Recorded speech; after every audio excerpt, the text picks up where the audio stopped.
How do you approach songwriting? Do you approach it from here's a riff, here's a bunch of lyrics? Usually it's a melody and then I put words to it. This last one was lyrics first, which usually doesn't happen in my case. But that was more personal, so it was easier to write. And I'll say, compared to the previous album from the last one, your lyrics were definitely more personable.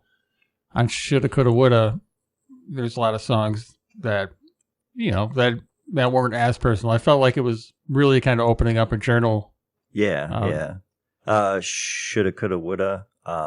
Had a song about my grandpa. That was Bad Taste, right? Yeah, that was about it for that. Yeah, it was strange going through a divorce. I mean, you kind of feel like you're Ross Geller after a while. You're just kind of. The album turned out great, though. Well, thank you. You mentioned Bad Taste off Shoulda, Coulda, Woulda. Let's play that. You don't have to get deep into that song, but it was, you said, the personal song. Yep. On that album. As far as playing it, it's sort of a, not to get too much into it, it comes from a dark place. Yeah. Like when you play that song, does that kind of come back to you, or have you been far enough removed from Yeah. He has been out of my life since I was probably like 6, so I kind of got over it pretty quick. It was more of a jab at him, and we played that song on WAPL, and I know that occasionally he would play that station, so thought maybe he could hear it, but he was kind of dumb, so putting 2 and 2 together, he might not catch that. Was it sort of therapeutic to write that song? It was just kind of, getting it off my chest and moving on. And that kind of tends to be a lot of my music. And it's good to do. Cheaper than therapy. We're getting a phone call. You want to take a phone call quick? Sure. Hey, you're on Core with Tyler Streeter. What's your question? So I was just wondering, because I noticed you have a great talent for talking about some serious topics, but a lot of times your music comes across in more of an upbeat way, and which is kind of nice instead of always having like super down mopey music when you're feeling sad. Yeah. But I guess I have 2 questions. Sure. Or it's leading into another question. I've also noticed when I'm seeing you live, like you're just really upbeat, and kids seem to really love dancing to your music. Have you ever thought about writing an album kind of geared towards kids and talking about emotions and things like that? Actually, when I was in a band called the Orange Iguanas, we put out a split cassette tape with a band from Minneapolis called Sleeping in the Aviary, and it was each group wrote 2 songs that were tried to write it where kids could get into it, but it wasn't too kid-like to where parents couldn't get into it. So we did that, and we put part of the proceeds towards a program up north that helps kids with autism try and get more acquainted with like animals, like horses and all that kind of stuff. Tyler, I want to know how you got interested in music. Nirvana. Was that Nirvana was Yeah. the key?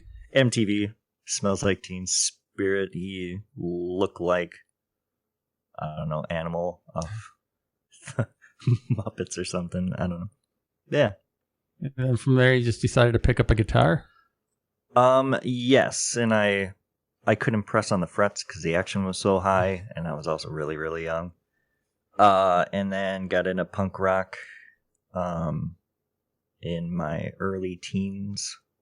Got into Rancid after watching Beavis and Butthead. But yeah, just trucked along nicely. Do you have a soft spot for the old MTV when they played? Oh, I music? love it. Yeah. Love it. How many hours do you think you watched MTV? Half my childhood, probably. If I was inside, I was watching MTV. So when did you put together your first band? When I was,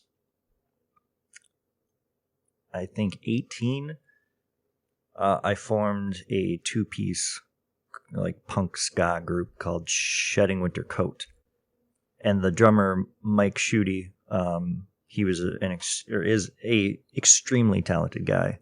He pretty much carried the band, but he played drums while playing trumpet. I don't know, it was crazy. It sounds like a combo you don't normally see. Yeah, we got to play with Time Again. That was like our claim to fame in Chicago, and I jumped into the drum kit, and the drum kit wasn't mine, and I wound up broken stuff. When did Hunger Strike Riot start? Was that right after that band? Yeah.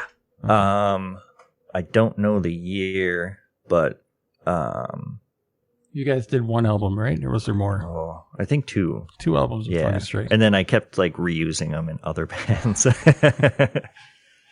It's just a lot easier to reduce, reuse, recycle. The Orange Iguanas, they were in Appleton, Fox City's bass band. Yep. And you guys put out, I think, quite a few releases, didn't you? 2 full lengths. We did a postcard record. You did the EP with The Split. Yes. Sleeping in the Aviary. Yep. Lots of great Orange Iguana video on YouTube as well. If you do a search for Orange Iguanas, there's video of you guys playing different states and different venues. And there's a great video from a Chicago show at Chicago. Oh, yeah. That was great. I played on that show 3 times total with 2 with Orange Iguanas and 1 with Hunger Strike Riot. And it's so weird. It's like a kids show on like Chicago public broadcast, and it's just it's got like a rat puppet Ratso, and it's just kids dancing to punk rock. It's very strange, but super great to play. You did, was it a Halloween? Or no, they encouraged you to dress up, right? Yep. We just kind of wound up always showing up on their Halloween shows. I'll share that video later on Code Zero Radio where Tyler dresses up like Pee-wee. And it's good. You guys are lip syncing. Yo, yeah. And they play it so quiet too. So you're trying to makes it more awkward, doesn't it? Yeah. It's probably purposeful. Saddle Up. Can you tell us about it? It was one of the 2 children's songs that we put out on that split tape. It's also on the full length. It was re-recorded. And you've got a video for this song, don't you? Yes. You can find it on YouTube. You can. It involves trains and cowboys, and there's so we dressed up as like cowboys. We went to the mini golf place in town. I can't recall the name of it because it had like an old Western kind of feel, and we filmed a lot there. And they have this like stream kind of going through the place, and I pretended to wash my head on it, and I don't know what they had in that water, but it burned real nice. That's probably something you don't want on your body. No, anywhere on your body. Yeah. Lesson learned.